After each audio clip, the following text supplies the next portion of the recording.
Morning class. आज की कक्षा में हम पढ़ेंगे शब्द रचना, जो कि है चैप्टर 3 शब्द रचना। तो शब्द रचना होता क्या है, तो इसके विषय में आज हम पढ़ेंगे। तो वर्णों के जो सार्थक मेल को शब्द कहते हैं। ये हम जानते हैं कि जो वर्णों का सार्थक मेल होता है, जिसका कोई अर्थ होता है, वो कहलाता है शब्द। और शब्द जब वाक्य में प्रयुक्त होते हैं तब ये पद कहलाते हैं। और जब उस सार्थक शब्द का हम वाक्य में एक सेंटेंस बनाने के लिए प्रयोग करते हैं तब ये पद कहलाता है। तो शब्दों का वर्गीकरण यानी इन शब्दों को डिवाइड कितने भागों में किया गया है, तो कितने भागों में किया गया है? 4 भागों में इसको डिवाइड किया गया है। उत्पत्ति या स्रोत, रचना, अर्थ और प्रयोग। तो इसको 4 भागों में विभाजित किया गया है। जो शब्द रचना है, शब्दों का वर्गीकरण है। तो शब्द को कितने भागों में बांटा गया है? 4 भागों में। क्या क्या है? उत्पत्ति या स्रोत, रचना, अर्थ और प्रयोग। तो इस आधार पर इनको 4 भागों में बांटा गया है। उत्पत्ति या स्रोत के आधार पर शब्दों के भेद। तो सबसे पहला जो भेद है, उत्पत्ति के आधार पर उसके जो भेद है उसके और अधिक भेद है, उसके अंदर में और उसके टुकड़े किए गए हैं। किस प्रकार से? इसको 5 भागों में बांटा गया है। तत्सम, तद्भव, देशज, विदेशी और संकर शब्द। तो इनको जो 5 भागों में बांटा गया है उसके नाम है तत्सम, तद्भव, देशज, विदेशी और संकर। ये किसके भेद हैं? उत्पत्ति या स्रोत के आधार पर शब्द के भेद। तो तत्सम शब्द क्या होता है, सबसे पहले हम पढ़ लेंगे।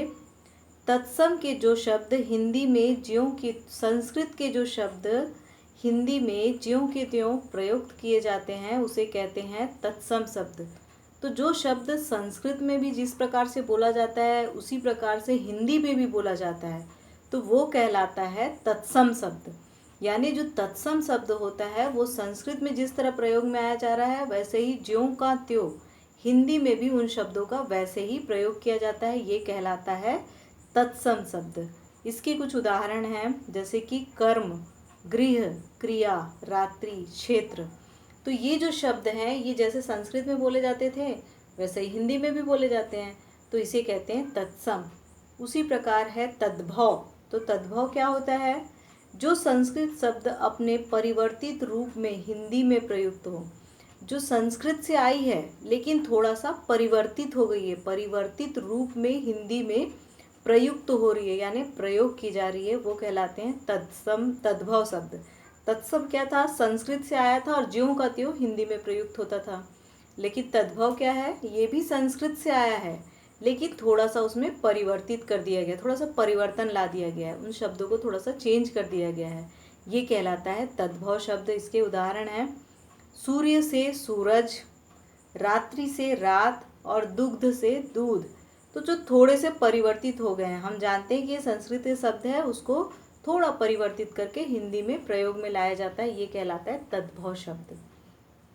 तो तत्सम और तद्भव के बहुत सारे उदाहरण दिए गए हैं एक तालिका के माध्यम से, एक कॉलम बनाया गया, उसमें आपको अच्छे से भेद पता चल जाएगा। उसके बाद होता है देशज शब्द। देशज शब्द क्या होता है? देशज का अर्थ है देश में पैदा हुए अथवा बोलचाल की भाषा में स्वतः उत्पन्न हुए। ये ऐसे शब्द हैं जिनका विकास स्थानीय स्तर पर हुआ है, इन्हें किसी भाषा से नहीं लिया गया है, ये आम बोलचाल से हिंदी में विकसित हुए हैं।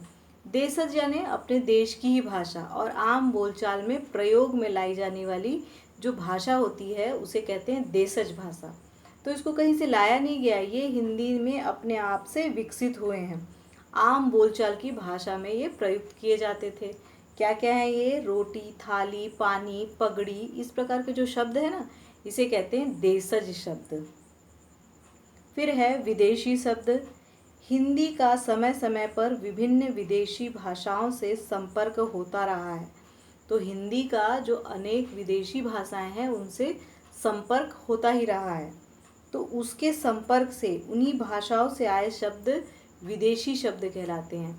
तो जो हमारे देश की भाषा नहीं है, विदेश से आई है, दूसरे देश से आई है, वो कहलाती है विदेशी भाषा।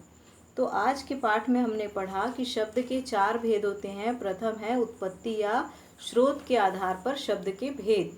तो हमने इसके जो 4 और 5 और भेद थे उसके विषय में पढ़ा। एक और भेद बचा है, उसका नाम है शंकर शब्द।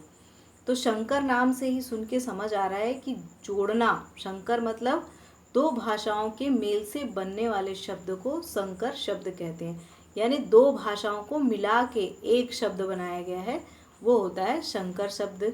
जैसे हवा प्लस दार, तो हवा क्या है, हिंदी शब्द है, और दार क्या है, फारसी। तो ये क्या हो गया, हवादार। तो ये क्या हुआ, दो शब्दों के मेल से बना है ये शब्द, इसलिए इसे कहते हैं संकर शब्द।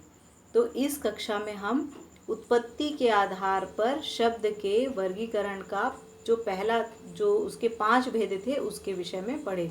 अब नेक्स्ट कक्षा में इस पाठ को, अभ्यास को पूरा पढ़ के कंप्लीट कर लेंगे। धन्यवाद।